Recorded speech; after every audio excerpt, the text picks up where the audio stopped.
안녕하십니까, 최현식입니다. 반갑습니다. 오랜만에 인사드리죠. 죄송하고요.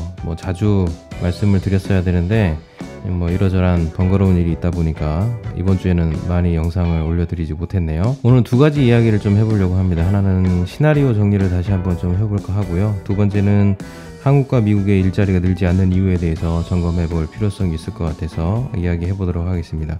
먼저 요 근래에 저희 팀이 되신 분들이 참 많이 있습니다. 구독해 주셔서 너무 감사드리고요. 새로 오시는 분들이 많다 보니까 우리 방송이 어떻게 진행되어지고 있고 무엇에 집중해야 될지에 대한 설명들이 한번 필요할 것도 같다라는 생각을 하고요.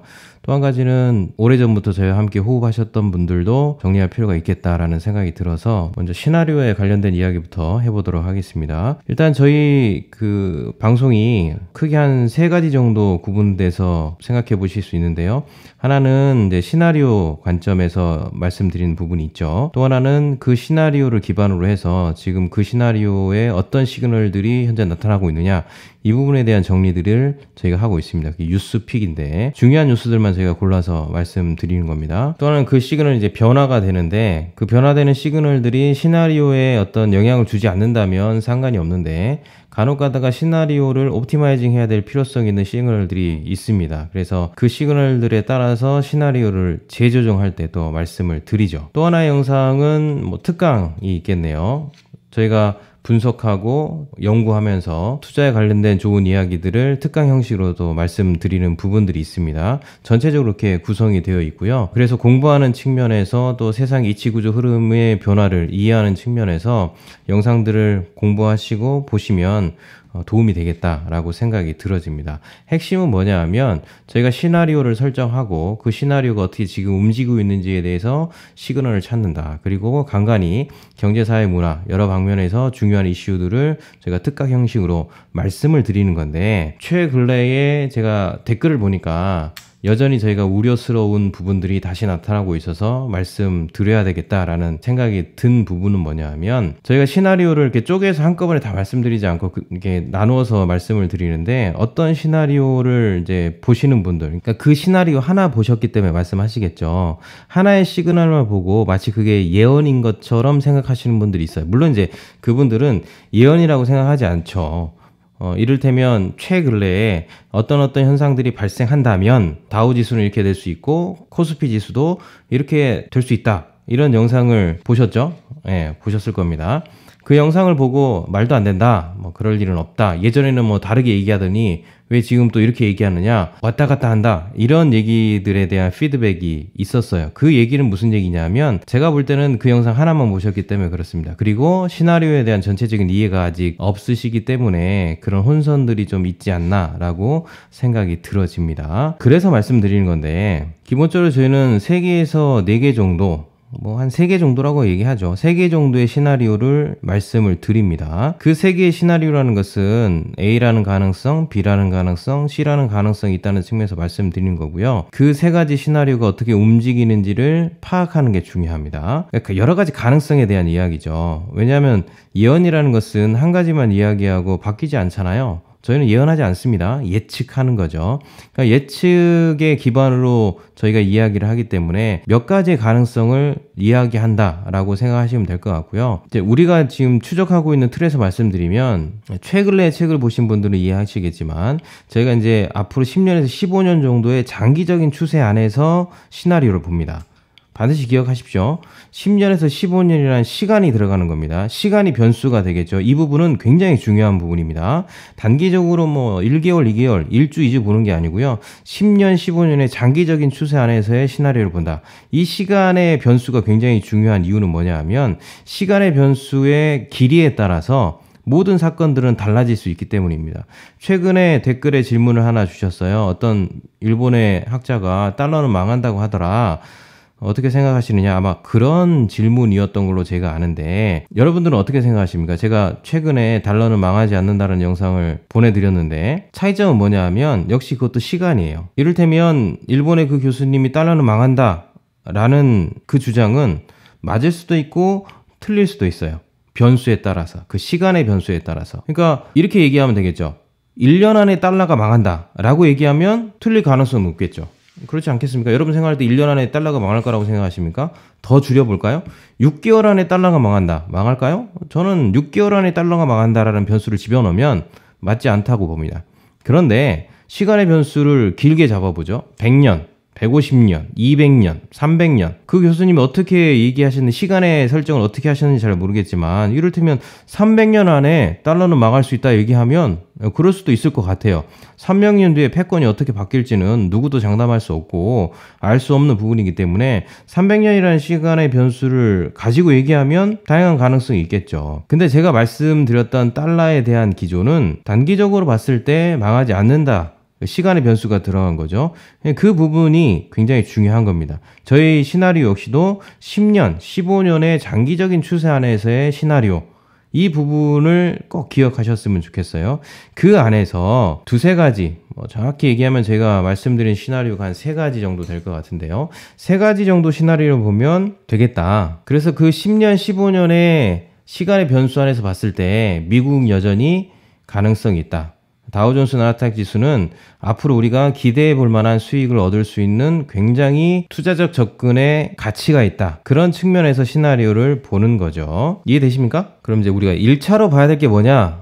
라고 했을 때 역시나 10년, 15년 안에서의 3년에서 5년 사이가 굉장히 우리가 주목해 봐야 될 시점이라고 말씀드리고 싶어요. 1차 반등은 3년에서 5년, 그러니까 올해 1월부터 봤을 때 한번 변동성을 줬는데 그 뒤로 1차 반등이 끝이 났습니다. 심리적 모멘텀의 구간이라고 말씀드렸죠. 심리에 따라서 1차 상승이 있었고 지금은 횡보 구간처럼 보이는 시기를 지나고 있죠. 이 기간이 끝나면 어느 순간에 결정이 되겠죠.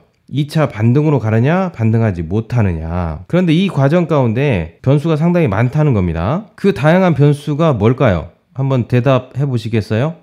굉장히 많은데 우리가 주목해야 될 변수는 여전히 트럼프. 이분이 지금 어떻게 하느냐, 어떤 행동을 하고 어떤 의사결정을 하느냐에 따라서 미래 상황들이 많이 달라질 수 있기 때문에 이 트럼프의 변수가 굉장히 중요하고요. 역시 트럼프의 변수 중에 한 부분에 해당할 수도 있겠지만 역시 셧다운 재개의 문제, 그리고 셧다운 재개에 따른 질병관리의 능력, 역량, 이런 부분이 어떻게 진행되느냐, 이 부분에 대한 변수를 우리가 모니터링 해야 됩니다. 시그널을 봐야 된다는 거죠. 이 의사결정과 질병관리 능력과 셧다운의 환경에 따라서 다양한 변수가 파생될 수 있고 그 안에는 미중관계도 들어있지 않습니까? 그래서 역시 중요한 건 시나리오다. 시나리오를 설정해 놓고 그 시나리오에 따라서 시그널들이 어떻게 움직이느냐, 그 시그널들의 변화치에 따라서 여러분 스스로가 의사결정을 해야 되는 거죠. 개별주도 다르지 않습니다. 전체적인 흐름 안에서 저희는 특별히 개별주에 대해서는 말씀드리지 않죠. 저희는 좀 더 거시적인 측면에서 좀 더 큰 측면에서의 방향과 흐름을 제시하는 겁니다. 그 정도만 이해하셔도 개별주도 충분히 현명한 의사결정이 가능하기 때문입니다. 이런 관점에서 그러면 시나리오를 좀 보면 역시나 그냥 이해하기 쉽게 제가 말씀을 드릴게요. 많은 사람들이 언급했던 V자냐, W자냐, L자냐, I자냐, 나이키자냐, 이 부분에 대한 여러 가지 가능성 중에 3가지가 중요하다고 몇 차례 영상을 통해서 말씀을 드린 거예요. 높아심에 다시 한번 말씀드리지만 또 새로 우리 팀원이 되신 분들이 있으니까 다시 한번 추가해서 말씀드리면 V자, W자, L자 이런 것들은 경제 성장률에 대한, 분기별 성장률에 대한 이야기를 하는 거죠. 저희도 그런 측면에서 3가지의 가능성들이 나타나고 있다. 이 부분을 말씀드렸습니다. 간단하게 좀 살펴보면 V자 될 가능성이 있는 거죠. V자의 핵심은 뭐냐 하면 단기간 충격을 받고 굉장히 짧은 순간에 다시 반등하는 모양. 그렇게 되려면 셧다운이 빨리 풀려야 되고요. 정상화가 빨리 되어져야 되고 확진자가 줄어야 되고 2차 대유행의 가능성에 대해서 말씀드렸는데 2차 대유행 가능성이 없어야 되겠죠. 그래서 10월, 11월로 넘어갈 때 안정적으로 전고점을 돌파해서 가야 되니까 2차 대유행도 없고 트럼프도 잘 안착하고 미중연도 일어나지 않으면 V자 반등하는 겁니다. 이게 첫 번째. 두 번째 시나리오는 깊은 W자입니다. W자가 알파벳에서 이렇게 나와서 깊게 그릴 수 없었는데 그냥 깊은 W자라고 생각하시면 될 것 같아요. 정확하게 딱 W자가 아닙니다. 깊은 W자의 특징은 뭐냐 하면 1차 반등하고 3분기가 중요하지 않습니까? 3분기가 되었을 때 우리가 생각하는 그런 모양이 환경들이 만들어져서 전고점까지 올라간 다음에 11월 이후에 미중 전쟁이 시작되어지면서 다시 하락하고 그건 좀 더 깊게 떨어지는 거죠. 조정을 받다가 모두 문제를 끝내고 나서 다시 반등하는, 그래서 W자가 되어지는 경제 성장률이 이렇게 되어진다는 겁니다. 그럴 가능성에 대한 시나리오. 그리고 마지막 세 번째는 최근에 제가 말씀드렸던 그런 가능성, 앞에 있었던 뭐 트럼프의 문제들, 대선의 문제들, 2차 대유행의 가능성의 문제들이 한꺼번에 몰아치면서 치명타를 입는, 경제 성장률은 L자가 될 수 있는 가능성, 세 가지 시나리오를 가지고 시장을 봐야 된다는 거죠. 지금은 V자냐 W자냐 L자냐는 것을 정확하게 이야기할 수 없어요. 지금 그 중간에 있거든요. V로도 갈 수 있고 W로도 갈 수 있고 L자로도 갈 수 있는 거. 왜요? 의사결정의 방향에 따라서 달라질 수 있으니까요. 예를 들면 미국이 마스크도 잘 쓰고 또 모더나라는 회사가 백신에 대한 가능성들을 얘기해 줬지 않습니까? 그래서 사실은 저는 그렇게 될 가능성은 높지 않다고 생각하는데 3차까지 잘 끝내고 7월 넘어가가지고 대량 생산을 해가지고 어떤 2차 대유행 가능성이 나타나더라도 다 해결할 수 있는 의학적인 시스템이 만들어졌다. 그러면 여러분 어떻게 될 거라고 생각하십니까? 그건 V자 가는 겁니다. 다 회복될 수 있어요. 만에 하나 그렇게 된다면. 그리고 공장도 잘 돌아가요. 뭐 그런 식으로 나와요. 그럼 V자 가는 거죠. 근데 그렇지 않고 그런 문제들이 차곡차곡 쌓여가지고 한꺼번에 터진다, 해결되지 못한다 그러면 장기 L자 침체 가는 겁니다. 그냥 파월이 얘기했지 않습니까? 잘못하면 내년 말까지 미국은 경기 침체 갈 수 있다. 그럼 미국만 경기 침체 가나요? 전 세계가 경기 침체 가는 거죠. 리세션이라고 하지 않습니까? 최장 미국의 역사를 봤을 때 경기 침체 기간이 가장 길었던 시기가 17개월입니다. 기억하시죠? 뭐 숫자가 중요한 건 아니지만 그 정도의 긴 침체가 있었다. 뭐 이 정도는 좀 알고 계시면 좋을 것 같아요. 17개월 정도의 장기 경기 침체가 있었는데 만약에 내년 말까지 경기 침체가 이어진다 그러면 이 기록을 갱신하는 거죠. 그럼 당연히 L자 가는 거죠. 그래서 지금의 의사결정 향방이 굉장히 중요하고 의사결정이 어떻게 되어지고 있고 환경이 어떻게 만들어지는지를 관찰해야 되는 거죠. 그래서 우리가 시그널들을 보고자 하는 겁니다. 그래서 꼭 부탁드리고 싶은 건 뭐냐 하면 제가 여러 번 강조드리지 않습니까? 공부를 하시라고요. 공부를 해서 스스로가 의사결정을 하셨으면 좋겠어요.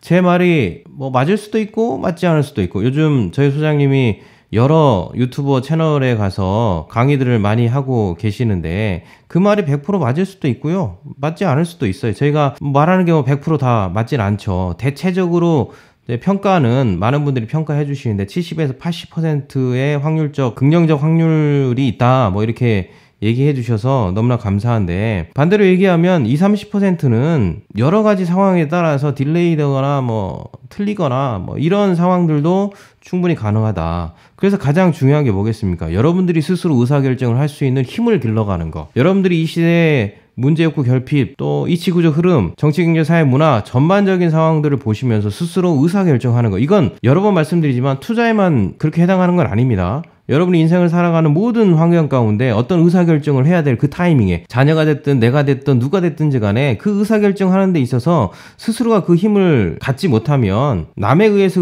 좌지우지 된다면 그게 무슨 의미가 있겠습니까? 그럼 나로서 살아가지 못하는 거지 않습니까?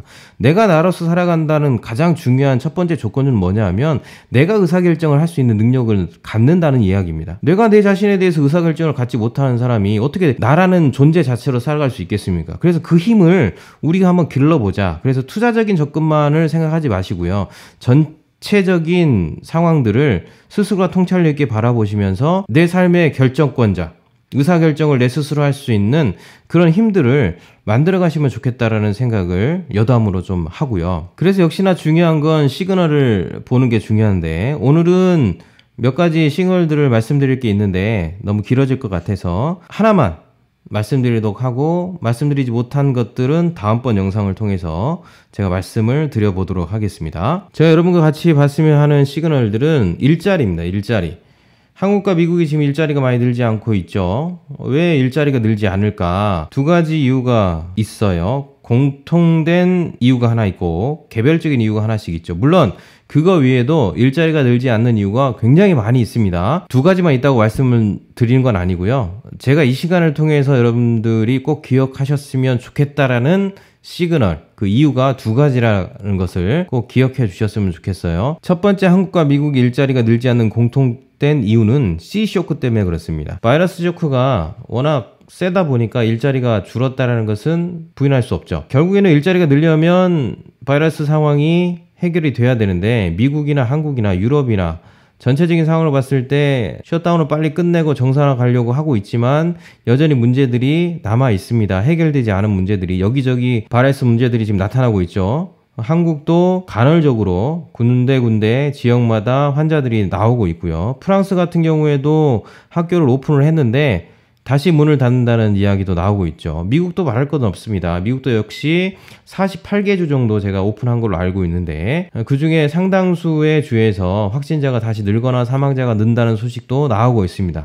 지금 우리가 한 가지 더 미국의 C쇼크와 관련돼서 기억해야 될 건 뭐냐 하면 48개 주 중에 트럼프의 텃밭이라고 말할 수 있는 지지층의 지역들, 그 지역들에서 지금 바이러스 환자들이 다시 늘어나고 있다. 이런 소식도 나오고 있습니다. 그래서 아직 끝나지 않은 거죠. 완벽하게. 어쨌든 뭐 면역성이 좋아지는 6, 7, 8.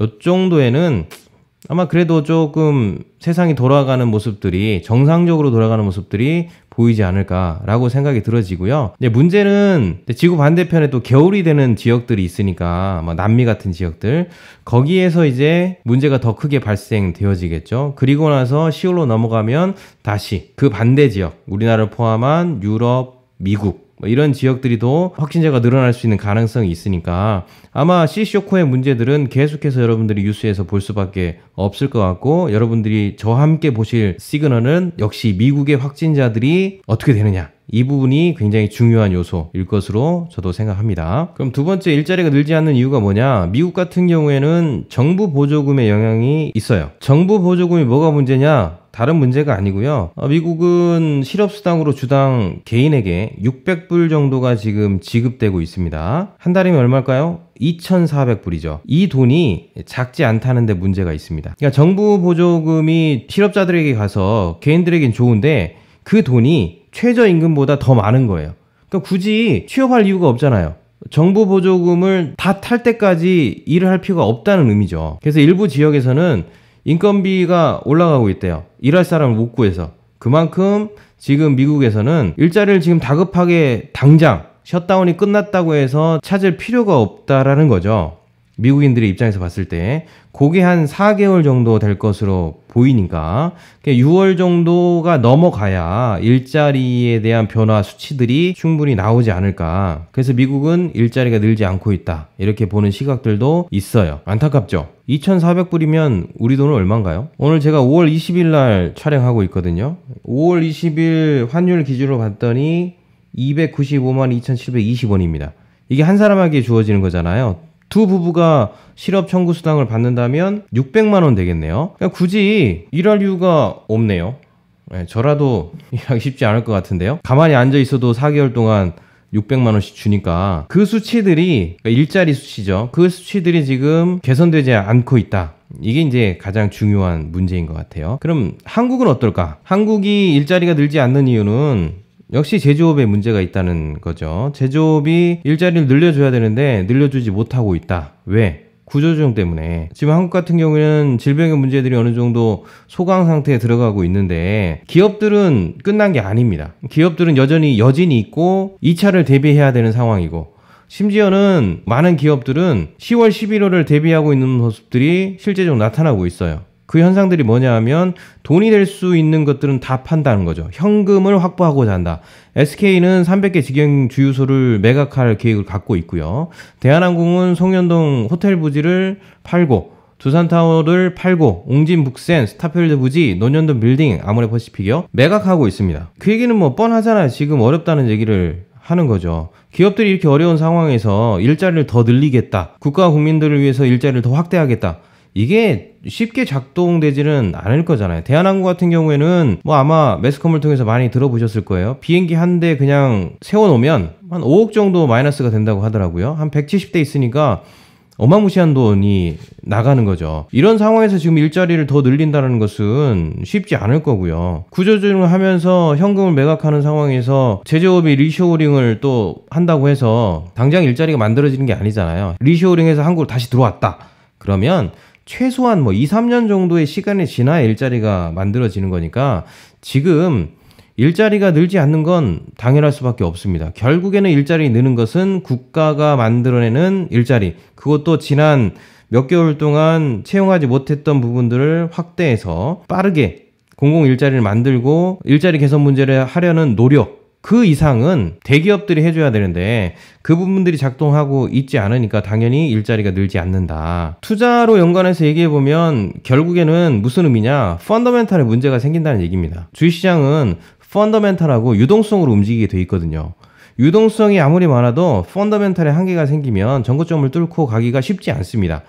그러니까 우리가 원하는 기대치 2,000을 넘고 2,500을 넘고 이렇게 가려면 두 가지 조건이 해결돼야 되는 거예요. 유동성과 펀더멘탈. 유동성은 있다 치더라도 근데 솔직히 말하면 유동성도 그렇게 싹 좋은 건 아니죠. 외국인 자금들이 들어와야 되고 현금이 돌 수 있는 환경이 돼야 되는데 기업이나 개인이나 지금 현금을 앞뒤 가리지 않고 투자시장에 넣기에는 부담이 있겠죠. 그러니까 유동성도 어떻게 보면 시장에 돈이 공급이 많이 되긴 했지만 우리가 생각하는 만큼 유동성으로 밀고 가기에는 연약한 측면이 있고요.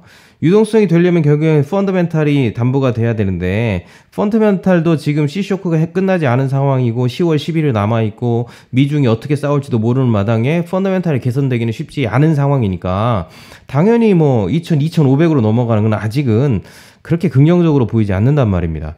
그래서 이런 부분에 있어서 우리가 고민을 하고 의사결정을 좀 하셔야 되지 않을까. 그래서 최초로 다시 한번 돌아가면 정리하면 세 가지 시나리오가 있는데 그 중에서 지금 어디로 갈지는 지금 나오는 시그널들을 통해서 확인을 해야 된다. 지금 엄밀하게 지금 어떤 구간이냐면 1차 반등 초기에 들어가셨던 분들은 3분기, 정확히 얘기하면 3분기는 아니고, 그러니까 3분기는 1, 2, 3, 4, 5, 6, 7, 8, 9잖아요. 7, 8, 9. 7월, 8월 정도까지 보는 그 정도 수준이고요. 그분들은 버틸 수 있어요. 초기에 저점에서 샀으니까 지금의 변동성, 모더나 사건을 통해서도 보셨지만 모더나가 발표되고 굉장히 좋은 시장을 줬는데 그 다음날 바로 또 안 좋게 움직이잖아요. 그러니까 그런 변동성 정도는 초기에 저점에서 사신 분들은 충분히 버틸 수 있는 구간이고요. 1차 반등 전에 들어가지 못하셨던 분들은 솔직히 말하면 지금은 들어가기 좀 애매한 구간? 물론 이제 실력이 있으신 분들, 들어갔다 나갔다를 뭐 자유롭게 하실 수 있는 분들이라면 뭐 하셔도 상관없어요. 실력이 있으니까. 근데 웬만한 분들은 제가 볼 때는 지금 초반에 버셨던 것들을 많이 까먹을 수도 있는 구간일 수도 있어요. 의사결정을 잘못하면. 다 경험하시잖아요. 차를 몰고 가다가 2차선을 몰고 가는데 4차선이 막혀요. 그러면 옆차선으로 옮겨가는 거죠. 근데 희한하게도 옮겨가는 그 순간 내가 원래 있었던 차선이 뚫리면서 나보다 더 먼저 앞질러 가는 차들을 발견하게 됩니다. 마치 그런 것 같은 구간? 물론 이제 전문가들이야 지그재그로 왔다 갔다 하면서 수익을 거두겠지만 웬만한 일반인들은 쉽지 않을 겁니다. 그래서 어찌 보면 1차 심리적 반등 구간에 수익이 있었어도 지금 의사결정을 잘못하면 오히려 마이너스가 되거나 본전치기 정도 될 수 있는 가능성도 있는 구간. 그러니까 굉장히 조심스러운 구간인 거죠. 차라리 그럴 바에는 지금 들어가기보다는 시그널들을 보면서 W자로 굳혀가는지 L자로 굳혀가는지 V자로 굳혀가는지 성장률이요. 그걸 보시면서 의사결정을 하는 것도 늦지 않다. 이렇게 말씀드리고 싶습니다. 나머지 못한 얘기가 한 두세 가지 정도 되는데 그건 다음번 영상에서 말씀드리도록 하겠습니다. 감사합니다.